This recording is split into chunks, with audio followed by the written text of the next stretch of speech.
never really done this before. I already reviewed this movie. It was one of my first. Over the years, it kept getting copyright claimed over and over. I'd appeal, they'd release it, and flag it again, repeat. I was just ready to take it down completely. And then I rewatched it. Not a fan. It was rough, in my opinion. I was rough. Ash, ladies and gentlemen. I knew I wanted a do-over. It's going to help me as I'm learning to use DaVinci Resolve. It's a familiar movie. I kind of have an idea of where I went last time, but I'm not going to do the same jokes. I'm trying to make this an all-new experience. I don't like DaVinci Resolve. Bring back Adobe. Then I'll take the subscription out of your pay. I like DaVinci Resolve. It's fine. It's fine.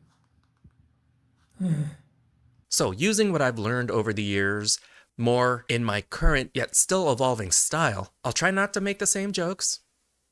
This is Jason X, or Jason 10, whichever you prefer. Really, man?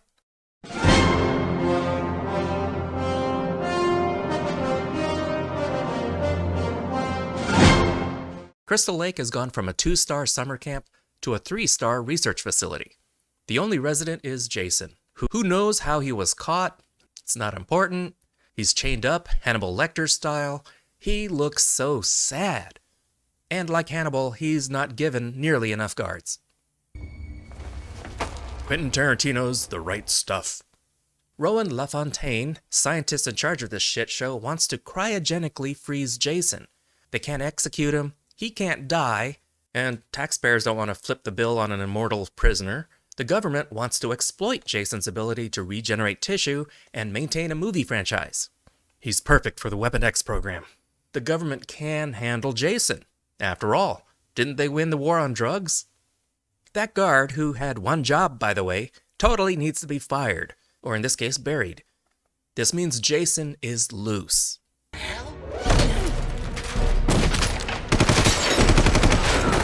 And Jason does what Jason does best and wipes out everyone but a final girl. I'm sorry. But first, I told you so. Rowan leads Jason to the freezing chamber. Jason might be a murderer, but he's reliable.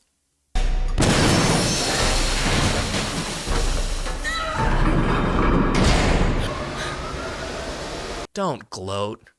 Jason just stabs her from the inside, injuring her and letting all the precious freezing goo out into the room.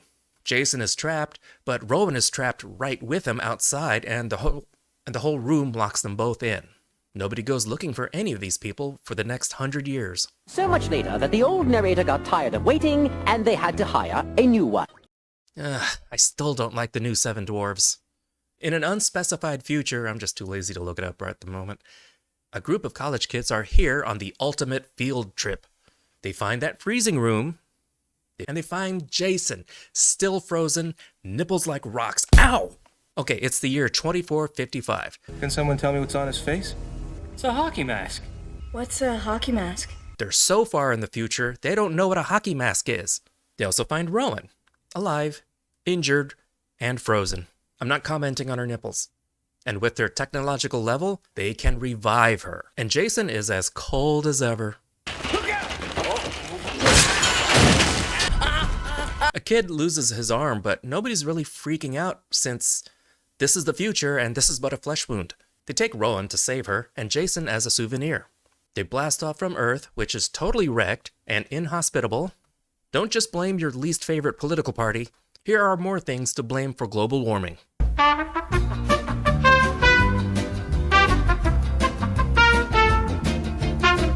See? There is a squad of Space Marines on board because we need bodies, people. Jason? Still dead.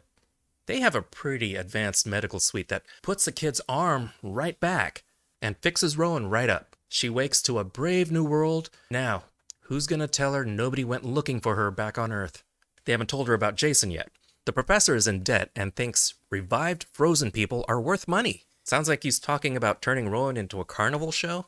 Who cares? But even this isn't very new in the future, and even though she's the oldest unfrozen person, she's nothing special. But it turns out that Jason's body would bring in a pretty penny. That's not Jason Voorhees, is it? What do you know about him? He killed nearly 200 people and... I'm sure collectors love rotting serial killer corpses. They eat them for their power. Not only is the professor a scumbag, he's a scumbag that bangs his students for a better grade. If the professor wants to sell off Jason's body, someone should tell this girl to stop cutting into him. Jason turns brown once you cut into him. He's like a banana. Where we're going, we don't need lab coats. Our gratuitous boob shot is a guy fitting artificial nipples on KM-15, his girl robot. Girl robot. Can we get away from the girl robot thing for a while, please? Nearby unwed sex gets Jason's juices flowing. You knew this was coming. Jason wakes up from his own autopsy. Ah, Freddy Krueger. Jason grabs Adrian and shoves her face first into an open container of liquid nitrogen, which I think should be a gas at this temperature. Anyway, seems safe. Then he shatters her face on the counter. Yes! Even in the future, Jason finds a machete. Felt that a creature that couldn't be killed was simply too valuable to just file away. In the end, it always comes down to money. Money? What's that? Of course, she's not happy they brought Jason, and he scores another kill.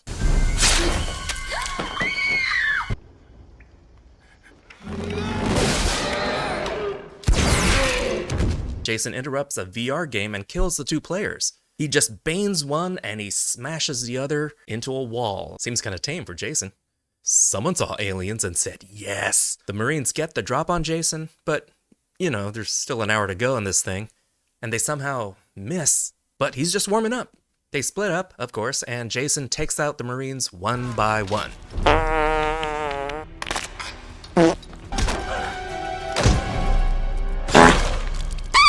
Well, he's screwed. What's his condition? He's screwed. That was my line. I wish Jason would pause and kind of notice the futuristic world he's suddenly in. But he's so focused on his mission, he doesn't even seem confused that he's on a spaceship.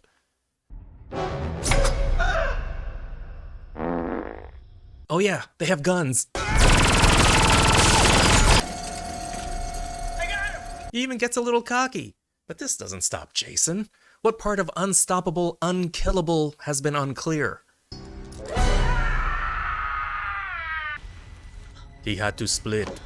Now it's just Brodsky, the tough, badass leader of the Marines, left alone with Jason. You know, I was hoping for a more epic showdown, but it's just not happening. It's gonna take more than a poke in the ribs to... That ought to do it. But you may notice something about this movie. It's funny. It's jokey. It doesn't take itself seriously. Come on, Jason in space. The filmmakers all already knew this was ridiculous, so they kind of play into it. It works much better when you think of it as a comedy. Since when does Friday the 13th have punchlines? They're headed for a space station, Solaris. They should have more resources and more people better equipped to handle Jason. But Jason kills the pilot, sending their ship crashing right through Solaris, which has a hell of a glass jaw. Even in the future, shit's still built by the lowest bidder. They can only hide from Jason for so long. And here's my favorite line of the entire franchise. It's okay, he just wanted his machete back! It's just gold. The only way out is on the shuttle, so they can leave Jason behind. When you're gonna die anyway, sure, make out with your robot.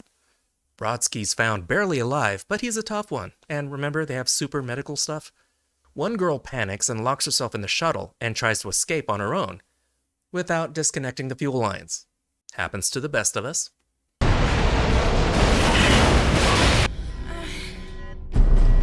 can't park that there, mate. Got a little something for you. KM-14 got upgraded into a battle bot. Afraid I'm gonna have to hurt you now. She's fully armed, guns blazing, and absolutely wrecks Jason. She blasts him, kicks his ass, and shoots him into pieces. Totally goes Obi-Wan on his ass.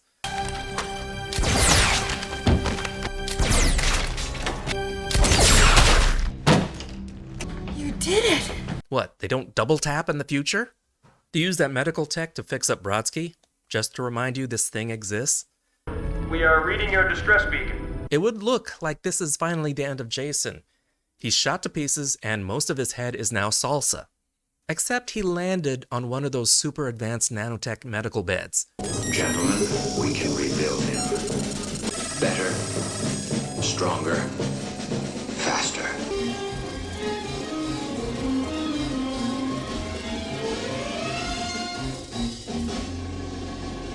He's bulletproof now, and his mask is so badass I can't believe it. You guys might want to run. One guy sacrifices himself to save the other by blowing up part of the ship. This sends Jason out into space and out of mind. What if he bumps into the xenomorph? Hollywood, make this happen. Rescue arrives, but of course it's still not going to be that easy. Jason is still out there and he punches a hole in the ship. And Janessa gets sucked out through the hole. Oh, this sucks on so many levels! That is something I would say. It's so on the nose yet so funny that they actually said that line. The rescue ship docks, but the door is not working. But Jason's still coming, so they have to slow him down. They lure him into their VR game, like a Star Trek holodeck, and they happen to have Crystal Lake programmed. Wow, it's like they were there, right? Hey, you want a beer? Or we can have premarital sex. You really get the sense how self-aware this movie is, and it really leans into its own self-parody. Everyone gets on the escape ship, and they flee as the Grendel starts exploding. Brodsky stays behind to settle a score. He's coming this way. You have got to be kidding me. You've got to be kidding me. Do I need to be here? In a last-second save, Brodsky swoops in and knocks Jason into the atmosphere of the planet. Was that planet always there? The 2.4 survivors watch Brodsky and Jason burn up on re-entry. Nothing seems to survive except for a chunk of his mask. Is this the end of Jason Voorhees? Well, yeah. That was Jason X. Or 10. Or Jason Twitter. Since this is a standalone story, we're not going to be seeing this Jason again. It's like a Marvel what if.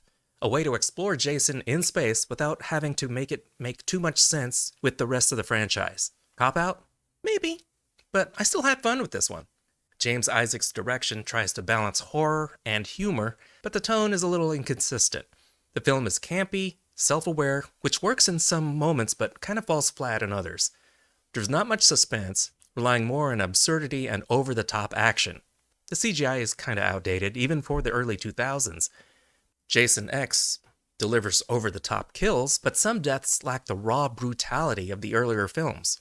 The film never takes itself too seriously, which is good, making it more of a sci-fi action movie with traditional slasher. Jason 10 lacks build-up and tension. The setting and humor make him feel less menacing, but Super Jason's robotic look makes him feel more like a sci-fi villain rather than a classic slasher. That said, I love the design personally, and it's a hoot. Compared to the other movies, this is one of the weakest versions of Jason. The robot was kind of an amusing addition. Many deaths are so comedic that you kind of forget it's a slasher. Really just didn't care about any of the characters. Well, I did kind of care about the robot.